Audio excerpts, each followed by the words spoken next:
Սիրելի հայրենակիցներ, այս քանի օրը հնչեցին տարբեր ելույթներ, ես կփորձեմ անդրադառնալ Պարոն Լևոնյան, խանգարում եք։ Շարունակեք։ Ես կփորձեմ անդրադառնալ դրանցից մի քանիսին անճշտություններին։ Տեսեք, Ռուբեն Ռուբինյանը ելույթի ժամանակ խոսեց, երբ որ ինքը 18 տարեկան էր, կարծես իմ այս անարդարությունների, ապօրինությունների դեմ պատասխանի հետ կապված, հիշեց իր հոր դեպքը, երբ որ նա 18 տարեկանը չկարողացավ նշել հոր հետ։ Ես ինքս փորձեցի նայել այդ դեպքը իրականում մարտի 3-ից մինչև, եթե չեմ սխալվում, մայիսի 13-ը ձեր հայրը գտնվել է անազատության մեջ ու մայիսի 13-ին դատախազությունը ինքն է հետ վերցրել, հետո հետագայում ենթադրում գործը կարճվել է։ Մի հարց ինձ հետաքրքիր է, բաց աղբյուրներում չկարողացա գտնել։ Դուք կարող եք իմանալ ով էր դատավորը, ով կալանք տվել է։ Չեք հիշում։ Հետաքրքիր է ուղղակի, եթե ճշտեք, խնդրում եմ հետո ասեք, էլի, ինձ իսկապես հետաքրքիր է։ Կփորձեմ։ Լավ, շարունակենք։ Գիտեք, իսկապես հնարավոր է նաև խոսվեց մի քանի օքի այստեղ խոսեցին նաև այսպես անընդհատ, երբ որ փորձում են մեզ հակադարձել 2008 թվականի հետ կապված, մարտի 1-ի հետ կապված ու շատ ուրիշ հարցեր։ Այստեղ երբ որ բովանդակային չի լինում, սկսում է այս հետ գնալ, հիշել, կարծես դրանով փորձելով արդարացնել այն ինչ հիմա կատարվում է, ինչը կարծում եմ ճիշտ չի ու արդար չի, բայց ամեն դեպքում, նաև կարծեմ Վահագն Ալեքսանյան ասում է մարտի 1-ին անմեղ մարդիկ էին ձերբակալվում ու կալանավորվում, հետապնդվում։ Գիտեք, միգուցե անմեղ մարդիկ այդ ժամանակ ձերբակալվել են, կալանավորվել են, հնարավոր է ես այստեղ չեմ վիճում, բայց մի մարդ, եթե հաստատ անմեղ չի ձերբակալվելու դատական գործը իր հետ կապված եղել է, իմ խորին համոզմունքով դա Նիկոլ Փաշինյանն էր։ Ես գիտեք, մեկ-մեկ այս հիշողության երևի ամնեզիա է լինում շատերի մոտ, ուզում եմ ուղղակի մի ձայնագրություն դնել ու նաև այսօրվա այս ձերբակալությունների ֆոնին Facebook-ային գրառումների ու զուտ կարծիք արտահայտելու համար մի հատ նայենք էլի այս կոնտեքստում այս խոսակցությունը հիմա եթե լիներ դա ոնց կընկալվեր։ Ես ձեզ յուրաքանչյուրին կոչ եմ անում ունենալ ձեռքին ինչ-որ բան ինքնապաշտպանությունը կազմակերպելու համար։ Կլինի փայտ, կլինի քար, չգիտեմ ինչ։ Այո! Չեք պատկերացնի հոգիս ոնց էր փառավորվել, երբ որ իմացա, որ ոստիկանների ձեռից վահաններ ու մահակներ եք։ Լիքը հարավոր! Ասել եք մներ։ Հավաքում ենք ինչքան հնարավոր է շատ մարդ։ Հիմա ոչինչ սուրհանդակ ուղարկեք, հեռագիր ուղարկեք, ցիտիկ ուղարկեք, մարդկանց հավաքեք այստեղ։ Մի խոսքով, այստեղ շարունակությունը շատ ավելի հետաքրքիր բաներ էլ կա։ Հաջան, եղել է մարտի 1-ին, առավոտը մինչև որևէ զոհ լինելը։ Լավ։ Եվ շարունակեմ, այս հնարավոր է, ժողովուրդ, հնարավոր է, իրականում այս ժամանակ, երբ որ ձեր վարչապետը այս հայտարարությունները անում էր, քարեր վերցրեք, բարիկադներ սարքեք, պաշտպանություն ստեղծեք, հիշացնեմ, չի եղել ոչ մի զոհ։ Ու նաև ուզում եմ հիշացնել, առաջին զոհը եղել է ոստիկան ու ընդհանուր 190-ից ավել ոստիկան է այդ օրը տարբեր մարմնական վնասվածքներ ստացել, այրվածքներ, տարբեր բեկորային վնասվածքներ ու քաղաքացիական անձ 32 հոգի։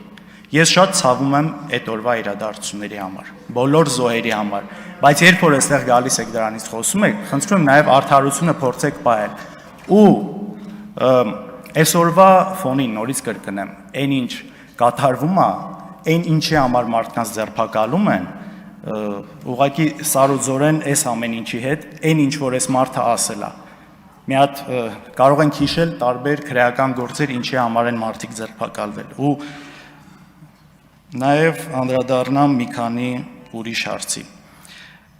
Բարեկիրթության մասով, գիտեք, իմ խորին համոզմամբ բարեկիրթ կամ լինում են կամ չեն լինում։ Մարդ չի կարող այստեղ լինել բարեկիրթ, սրանից դուրս չլինել բարեկիրթ։ Երբ որ դուք սահմանափակում եք ապօրինի կերպով, օրինակ հորս արտերկիր մեկնելը, դրանից հետո որոշ հենց միանգամից դա տեսախցիկը նկարած ԱԱՑ-ի տեսախցիկի նկարածը հայտնվում է րոպեների ընթացքում, իսկապես րոպեների ընթացքում իշխանական մամուլում սա հայտնվում է, ու սրա շուրջ ինչ որ մարդիկ, որ նաև այսօր այստեղ են գտնվում, սկսում են ամենալկտի ձևով գրառումներ անել։ Սրա պատասխանը ուրիշ տեղ, ուրիշ հարցությունում մի օր տրվելու է, բայց սա բարեկրթությունից բացարձակ հեռու է։ Եթե ուզում եք լինել բարեկիրթ, միայն այս ամբիոնում չի դա պետք լինել, դա պետք է լինել եւ Facebook-ում, եւ այս դահլիճից դուրս, եւ ամեն տեղ։ Ու ընդհանրապես այս բարեկրթության հարցը մի հատ տեսեք 18 թվականից հետո դեպքերը ինչպես զարգացան։ Ինչ կարգի բաներ թույլ տրվեց մարդկանց հասցեին, ինչ կարգի արտահայտություններ, ինչ կարգի լկտիություններ։ Ու այս ամեն ինչից հետո գալ այստեղ խոսալ բարեկրթությունից, կարծում եմ առնվազն ազնիվ չեք։ Ալխազ Ղազարեն օրինակ ասում է, երբ որ մենք խոսում ենք ընտրություններ կեղծելուց այս ընթացքում ու ամենայսպես ցցում բանը իհարկե Բարգավաճ Հայաստանի մանդատները կոնկրետ գողանալն է եղել, ասում է, լավ ժողովուրդ, ասում է, մեզ մեղադրում եք, որ ընտրություն են կեղծել, բայց 49% ենք տարել, նաև ասում եք 50-ից ավել չենք տարել։ Եթե կեղծող ենք, ասում է, մի քիչ էլ ավել կկեղծեինք, էլի 50 կլինենք։ Դուք Հայաստանի 30 տարվա գրեթե բոլոր ընտրությունները համարում եք կեղծված, եթե չեմ սխալվում։ Օրինակ 2003 թվականին հայրս ընտրություններին տարել էր 49% ձայն Ստեփան Դեմիրճյանի հետ։ Հիմա այս նույն տրամաբանությունը մի դեպքում աշխատում է, մյուս դեպքում չի աշխատում, ո՞նց է, էլի։ Կարելի է չէ նույն բանը ասել։ Էդուարդ Աղաջանյան, դուք ասում եք, եթե երբ որ ես խոսում եմ իրավացիորեն նաև անցած սխալներից, ընդունում եմ որոշ բաներդ կարող է համաձայն չլինեմ, ասում եք, եթե ուզում եք տարանջատվել, գնահատական տվեք ինչ որ նման բաներ։ Տվեք ու նաև ասում եք, այնքան ինչքան էլ մենք վատը լինենք, ձեզնից վատը չենք լինելու։ Գիտեք, նախ տարանջատվելու խնդիր չկա, կա միայն մեծ հպարտություն բոլոր սխալներով հանդերձ։ Միայն մեծ հպարտություն։ Դե տնտեսական ցուցանիշների առումով միջինը երկնիշ տնտեսական աճ 10 տարվա ընթացքում։ Ու թե ամենակարևորը խաղաղության ու անվտանգության առումով։ Տեսեք, Քոչարյանի 10 տարիներին խաղաղություն կար, Արցախ կար, Նիկոլ Փաշինյանի ժամանակ չկա։ Չկա, պարզա չէ։ Այս առումով ու մեկ էլ որ այստեղ գալիս եք տարբեր այսպես մեղադրանքներ հնչեցնում, նաև բարեկրթության էլի այս